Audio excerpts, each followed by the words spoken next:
여러분 안녕하세요, 쏘이입니다. 여러분 이제 오늘은 사실상 당분간 이제 자취방 영상은 거의 보기 어려울 것 같아요. 왜냐하면 제가 드디어 출국을 합니다. 이 영상을 통해서 제가 깜짝 출국 소식을 전달하게 되었는데요. 여러분들이 제가 자취 영상 찍는 걸 좋아해 주시기도 했지만 또 다른 분들은 해외 영상을 되게 기다려 주시기도 하더라고요. 근데 제가 오피셜하게 밝힌 적이 한 번도 없어서 많은 분들이 어디로 가는지 되게 궁금해 하시던데 제가 11월에 어디를 가냐면 바로 두바이에 갑니다. 진짜 너무 떨려요. 왜냐면 제가 두바이를 한 번도 가본 적이 없거든요. 뭔가 부자 나라 이런 인식이 있잖아요. 그래서 너무너무 가보고 싶었는데 이번에 제 직장인 친구랑 같이 두바이 여행을 떠나게 되었습니다. 물론 두바이 여행으로 끝나는 건 아니고요. 그 뒤에 또 다른 나라도 갈 건데 그건 아직 스포하지 않겠습니다. 오늘 영상은 하나투어와 함께하는 영상인데요. 하나투어 어플에 플래너 기능이라는 게 있어요. 그런데 이제 제가 그 플래너 기능을 통해서 2개의 국가 여행 플랜을 짜는 영상을 찍을 수 있게 되었어요. 그래서 어느 나라를 찍으면 좀 좋을까 고민을 하다가 한 곳은 이제 제가 향후에 떠날 두바이 여행 계획을 짜볼 거고요. 나머지 한 곳은 제가 이미 여행을 다녀온 곳이지만 제 인생 여행지죠. 제가 무려 3번이나 갔다 온 스페인 여행 계획을 여러분들에게 좀 보여드리면 좋을 것 같아요. 여러분 제 인생 여행지가 산티아고 순례길이 있는 스페인이라는 건 다들 알고 계시죠? 제가 지금 행복하고 싶어라는 책을 내게 된 가장 큰 계기도 제가 순례길을 걸었기 때문이 아니었나 싶어요. 그만큼 저한테 스페인은 단순한 그냥 지나치는 여행지가 아니라 저의 인생관에도 정말 많은 영향을 미쳤기 때문에 엄청 큰 힐링을 준 그런 특별한 기억으로 남는 곳이에요. 그래서 스페인 여행 3박 4일 버전으로 제가 추천하는 맛집이랑 랜드마크도 같이 소개해드리면 너무너무 좋을 것 같아요. 스페인 여행하면 보통 바르셀로나, 마드리드, 세비야 이쪽을 많이 가시거든요. 저도 3도시를 모두 가봤지만 가장 추천하는 도시는 저는 바르셀로나를 꼽고 싶어요. 제가 바르셀로나 여행을 추천드린 이유가 이제 맛집이나 쇼핑할 거리도 되게 많은데 그 스페인의 어떤 심장이라고 할 수 있는 가우디의 역사가 되게 많은 곳이거든요. 가우디가 누구냐면 굉장히 천재적인 건축가인데 건축에 관심이 없는 분들도 가우디가 지은 성당이나 건물들을 보면 엄청나게 놀라실 거예요. 그럼 저와 함께 플래너 기능을 통해서 3박 4일 일정을 짜볼게요. 일단 하나투어의 플래너 기능을 클릭을 해가지고 새 일정을 만들어 봅니다. 이렇게 다양한 나라들이 있는데 저는 스페인의 바르셀로나를 클릭해 볼게요. 여행 일정을 3박 4일로 설정을 해주고 누구와 여행할지, 뭘 할지 이런 것도 설정을 해줄 수가 있어요. 그래서 전 나홀로 맛집 부시기를 선택을 하고 태그는 스페인 여행, 바르셀로나 여행, 그리고 그 외에도 앞서 말한 가우디가 이번 여행의 좀 주된 테마가 될 수 있기 때문에 가우디 투어도 같이 넣어볼게요. 여러분들은 여행 첫날에 도착하면 뭘 하시나요? 저 같은 경우에는 절대 무리하게 움직이지 않습니다. 일단은 버스를 타고 시내로 가고요. 숙소 체크인을 한 다음에 여력이 되면 맛집에서 식사 정도 하면서 하루를 마무리하는 편이에요. 바르셀로나가 또 좋은 이유가 공항에서 시내까지 가는 버스가 있어요. 그게 너무너무 잘 돼 있거든요. 아마 여러분들이 공항에 도착하면 인터넷이 안 될 거예요. 유심을 사셔야 되는데 불안하신 분들은 공항에서 유심을 사셔도 되고 아니면 저같이 좀 여행을 많이 하신 분들은 시내에 가셔서 그냥 보다폰이나 오렌지 같은 그런 모바일 업체에 가셔서 유심을 구입하셔도 돼요. 그러면 공항에서 그 시내까지 어떻게 인터넷 없이 이동을 하느냐? 저 같은 경우에는 구글 오프라인 지도를 활용을 합니다. 오프라인 지도 미리 다운받아 놓으시면 인터넷이 없는 구간에서도 바로바로 활용을 하실 수가 있어요. 대부분 국가가 공항에서 유심을 사는 것보다 시내에서 유심을 사는 게 훨씬 저렴하기 때문에 저 같은 경우에는 그렇게 활용을 하고 있습니다. 숙소 같은 경우에는 미리 예약을 하시고 가시는 게 마음 편하긴 해요. 저 같은 경우는 에어비앤비나 호스텔을 자주 이용을 하는 편인데요. 바르셀로나에서 호스텔을 이용하신다면 TOC 호스텔이라고 프랜차이즈 호스텔이 있어요. 여기 되게 많이 가시더라고요. 저도 당연히 갔었고요. 그런데 제가 몇 년 전에 이 호스텔을 갔는데 완전 난처했던 적이 있어요. 저는 이제 바르셀로나 TOC 호스텔을 예약을 했어야 되는데 세비야로 잘못 예약을 한 거예요. 그때 이제 환불 불가여가지고 되게 난처했었는데 다행히 좀 세비야 점이랑 바르셀로나 점이랑 좀 얘기가 돼가지고 다행히 바르셀로나 호스텔에서 묵을 수 있었는데 이런 부분도 좀 주의를 하셔야 될 것 같아요. 그래서 이제 어플에서 엘플라트 공항에서 시작을 하고 일정을 TOC 호스텔로 가는 걸로 추가를 할게요. 그리고 제가 이 어플을 좋아하는 이유가 다른 사람들의 일정을 볼 수가 있어요. 솔직히 그냥 막연하게 여행 계획 짜라고 하면 되게 막막할 수 있잖아요. 그런데 여기 같은 경우에는 다른 사람들의 일정을 이렇게 볼 수가 있으니까 너무 편한 것 같아요. 이렇게 다른 사람들의 바르셀로나 일정을 좀 보다가 마음에 드는 거 있으면 이렇게 나의 일정으로 담을 수도 있습니다. 이제 숙소 예약을 마쳤으니 맛집을 찾아야겠죠. 스페인에서 꼭 먹어야 할 음식 중에 빠에야라는 음식이 있어요. 약간 우리나라로 치면 볶음밥 같은 느낌인데 이게 문제가 혼자 여행을 하면 이 빠에야 먹기가 쉽지는 않은 것 같아요. 왜냐면 2인분 기준으로 거의 시킬 수가 있거든요. 그런데 제가 이제 1인분 시키는 빠에야 맛집을 알고 있어요. 바르셀로나에 엘글롭이라고 있는데 이 먹물 빠에야가 1인분만 나오는 식당으로 굉장히 유명합니다. 그래서 엘글롭도 추가를 해볼게요. 그래서 이제 일정 추가하시면서 이렇게 영업시간도 확인해 볼 수가 있어요. 참고로 스페인 같은 경우에는 점심도 늦게 먹는 편이고 저녁도 늦게 먹는 편입니다. 보통 점심을 1시, 2시쯤 먹고 저녁을 한 8시, 9시 이쯤 먹더라고요. 그리고 좀 스페인의 특징이 브레이크 타임이 있어요. 보통 4시부터 8시까지는 이제 식당 문을 닫는 브레이크 타임이 있기 때문에 시간도 꼭 확인을 해보셔야 됩니다. 이것도 꿀팁이에요. 2일차 아침에는 호프만 베이커리에 가볼게요. 여기 호프만 베이커리가 마스카포네 치즈 크로아상이 정말 맛있어요. 저는 이거를 3번밖에 못 가본 게 너무너무 아쉽습니다. 여기 호프만 베이커리 같은 경우에는 9시부터 문을 열어요. 우리 한국인의 그런 부지런한 여행자들이 방문하기 좋은 시간대죠. 그래서 호프만 베이커리는 아침 시간대에 방문하시는 게 좋고요. 참고로 테이크아웃만 가능하기 때문에 이거를 이제 포장을 해서 어디로 가냐, 바로 시우타 델라 공원에 가시면 됩니다. 호프만 베이커리에서 한 5분 정도 걸어가면 되거든요. 이 공원에서 빵을 드시는 걸 추천드릴게요. 진짜 맛있어요. 그래서 호프만 베이커리 일정도 추가하고 그리고 시우타 델라 공원도 추가할게요. 그리고 이제 점심 드시기 전에 카탈루냐 광장도 꼭 가보세요. 아마 이제 시내 돌아다니면서 오며 가며 자주 보겠지만 이곳에서 멍 때리는 것도 너무너무 즐겁거든요. 하지만 여기서 주의사항이 있습니다. 바르셀로나 중에서도 카탈루냐 광장이 좀 소매치기범들이 활동하는 장소이기도 해요. 그래서 본인의 가방은 잘 사수하시면서 멍 때리는 걸 추천드릴게요. 그리고 점심시간에는 타파스 골목에 가볼게요. 이게 타파스가 뭐냐면 굉장히 저렴한 가격으로 한 1, 2유로 정도로 작은 뭔가 간식 같은 느낌으로 식사를 하는 느낌이랄까요? 이제 빵 위에 문어라던가 혹은 연어라던가 뭐 작은 햄버거를 먹을 수도 있고요. 정말 다양한 음식들이 많은데 이게 진짜 가성비가 너무너무 좋습니다. 맥주랑 같이 마시면 아주 환상이에요. 근데 저는 이제 다양한 타파스 음식점 중에서 가장 맛있었던 곳이 이제 BLAI라는 음식점이 있어요. 맨날 가지 못해서 너무너무 아쉬웠던 곳이었어요.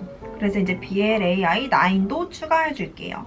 그리고 이제 타파스 드신 후에 제가 추천드리는 일정은 자전거 타기입니다. 진짜 바르셀로나에서 자전거 무조건 타보셔야 돼요. 바르셀로나 골목 주변에 자전거 렌탈샵이 굉장히 많거든요. 아니면 이제 구글 지도에 바이크 렌탈이라고 치면은 이제 렌탈샵 정보가 엄청 많이 나와요. 그냥 아무 데서나 자전거 빌리셔서 타시면 됩니다. 바르셀로나에 딱 해변이라고 있는데 그 해변을 향해서 쭉 자전거를 타시면 돼요.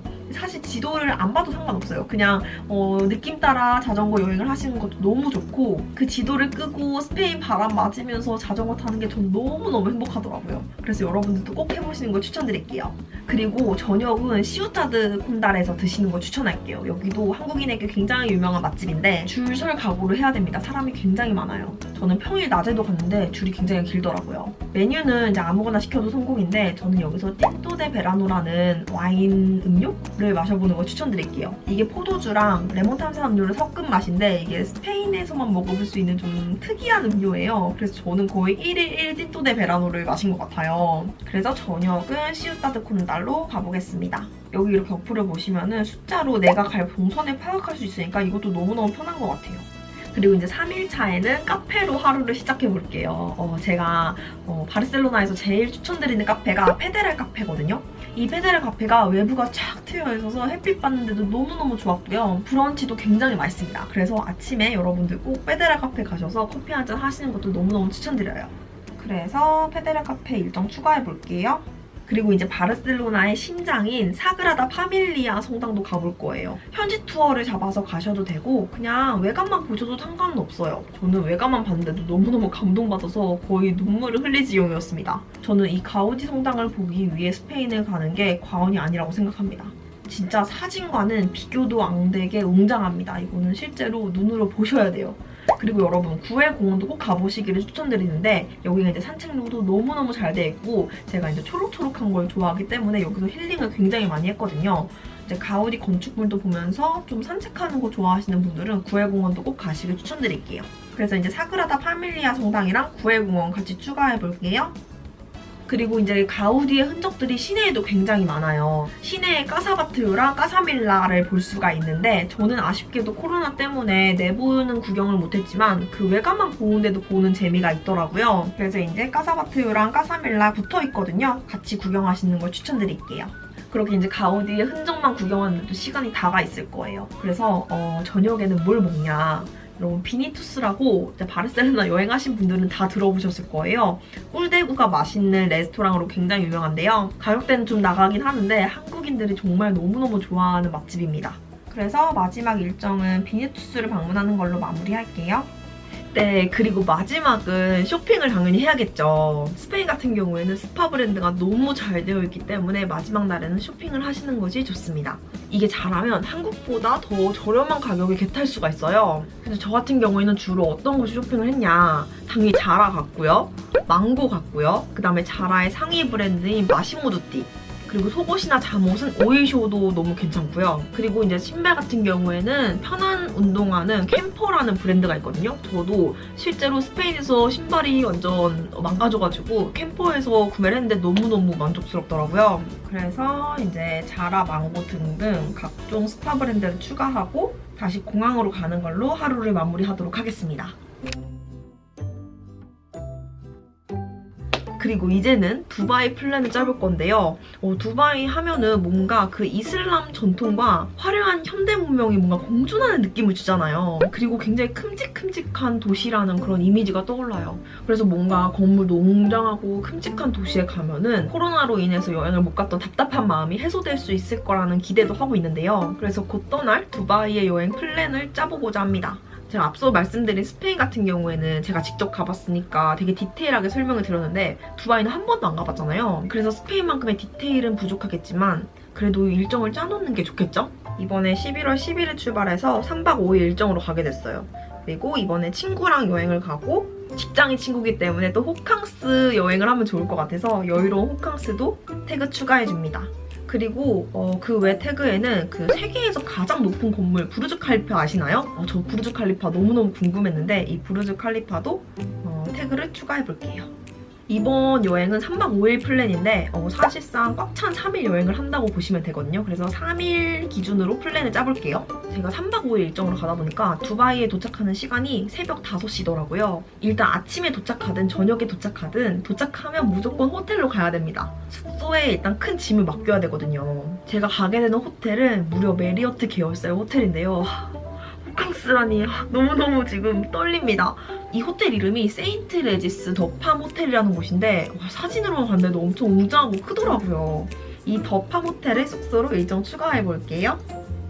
제가 앞서 말씀드린 두바이에 부르즈 칼리파가 있잖아요. 여기를 너무너무 가보고 싶은 거예요. 그래서 일단 짐부터 내려놓고 바로 부르즈 칼리파를 가보도록 하겠습니다. 그리고 두바이 몰이라고 사람들이 이쪽에서 식사를 되게 많이 하더라고요. 이 두바이 몰 맛집을 검색을 해보니까 파이브 가이즈가 뜨더라고요. 여기가 이제 미국에 있는 햄버거 맛집인데 두바이 몰에서도 굉장한 맛집이라고 합니다. 사실 제가 파이브 가이즈를 한 번도 가본 적이 없어서 궁금하긴 했거든요. 그래서 이제 파이브 가이즈를 가는 걸로 맛집을 추가해볼게요. 사실 이제 도착한 날은 거의 밤샘 비행한 거나 다름이 없기 때문에 이 정도만 해도 너무너무 잘 짠 플랜인 것 같습니다. 시차 적응도 해야 되니까 이날은 이제 잠을 자도록 하고 이틀날로 가볼게요. 이제 이틀날 메인은 사막이에요, 사막. 두바이 하면 또 사막을 빼놓을 수가 없죠. 두바이 가시는 분들은 다 사파리 사막 투어 같은 걸 한다고 하는데 이게 오후부터 시작을 하고 밤까지 한다고 하더라고요. 그래서 아침에는 수크 메디낫이라는 시장을 가보고 싶었어요. 여기가 이제 런닝맨 두바이 특집에서도 나온 시장이라고 하는데 저는 어느 나라를 가든 뭔가 시장 구경하는 거 굉장히 좋아하거든요. 그리고 이제 수로가 있어서 그 수로를 따라서 레스토랑이 쫙 있대요. 그래서 이제 해변가 뷰를 보면서 먹을 수 있는 맛집을 검색해보니까 쉬머스라고 있더라고요. 그래서 이제 쉬머스를 식당으로 추가해줍니다. 그리고 이제 이 플래너 기능을 활용해서 언제든지 내 일정을 수정할 수가 있어요. 그래서 혹시 두바이 여행 갔다 오신 분들께서 이 식당 맛있다 하면은 제가 언제든지 삭제하고 또 추가할 수 있으니까 여러분들 꼭 알려주세요. 오후에는 사파리 사막 투어를 갈 건데 제가 다양한 사막을 가봤지만 두바이의 사막도 너무너무 궁금하더라고요. 그래서 이제 두바이 사막 같은 경우에는 현지 투어 예약을 해놨어요. 개인으로 사막을 가는 건 어려운 부분이기 때문에 여러분들도 사막 투어 같은 경우에는 미리 예약을 하시는 걸 추천드릴게요. 그리고 사막 잘알러로서 팁 하나 말씀드리면 저녁에는 굉장히 춥습니다. 저 이집트 사막에서 얇은 패딩 입고 왔다가 진짜 얼어 죽을 뻔했어요. 그래서 진짜 일교차가 심하기 때문에 외투를 꼭 챙기는 걸 추천드릴게요. 그래서 이제 사파리 데저트 두바이도 추가해줄게요. 그리고 3일차에는 해산물 요리를 먹을 거예요. 거의 먹방 투어 같기도 한데 이제 단파 시푸드 그릴이라는 맛집이 있대요. 게살이랑 홍합이 정말 맛있다는데 빨리 두바이 가서 먹어보고 싶어요. 그래서 이제 3일차에는 단파 시푸드 레스토랑을 검색해서 추가해줍니다. 그래서 이제 아침 겸 점심을 먹고 난 후에는 두바이 엑스포에 가볼 거예요. 이제 이 두바이 엑스포가 10월에 개장을 했다고 하는데 진짜 어마무시하게 크다고 합니다. 그래서 이제 몇 시간 둘러봐도 정말 시간이 부족할 지경이라고 하는데 이 두바이 엑스포도 일정에 추가해볼게요. 그리고 저녁에는 꼭 봐야 되는 부르즈 칼리파 분수쇼를 볼 거예요. 이 분수쇼가 세계 3대 안에 드는 분수쇼라고 하는데 너무 기대가 됩니다. 근데 전 이제 야경 보면서 분수쇼 보는 게 로망이거든요. 그래서 이제 제가 분수쇼 명당을 검색해봤는데 두바이몰 LG층에 있는 아무 레스토랑 자리를 선정하면 멋있는 분수쇼를 볼 수 있다고 하더라고요. 그래서 명당 식당까지 찾아봤는데 칼루시어스라는 이탈리안 식당이 되게 좋다고 하더라고요. 그래서 여기를 일단은 추가해두도록 하겠습니다. 일단 제가 계획을 짜고 친구랑 같이 수정을 하면 되니까 친구한테 일단 먼저 공유하도록 할게요. 생각해보니까 제가 짠 일정, 맛집, 그리고 랜드마크까지 이 플래너 기능을 통해서 한 번에 보여줄 수 있으니까 너무너무 편한 것 같아요. 네, 그래서 두바이의 꽉 찬 3일 일정까지 이 플래너 기능을 통해서 활용을 해봤고요. 뭔가 계획을 짜니까 더 떨리는 것 같아요. 이제 드디어 떠나는구나 이런 생각이 또 들기도 하고. 그래서 이제 두바이에서는 어떤 일이 저를 기다리고 있을지 너무너무 기대가 되는데요. 조금만 기다려주시면 해외에 있는 저를 발견하실 수 있을 거예요. 이제 코로나 관련해서도 점점점 분위기가 바뀌어가는 걸 느낄 수가 있는데요. 여행 유튜버인 저로서는 너무너무 행복한 것 같습니다. 여러분도 빠르면 올해, 늦어도 내년에는 꼭 원하는 여행지 가보셨으면 좋겠습니다. 그럼 저는 영상 여기서 마무리하도록 할게요. 그럼 우린 다음 영상에서 만나요. 안녕!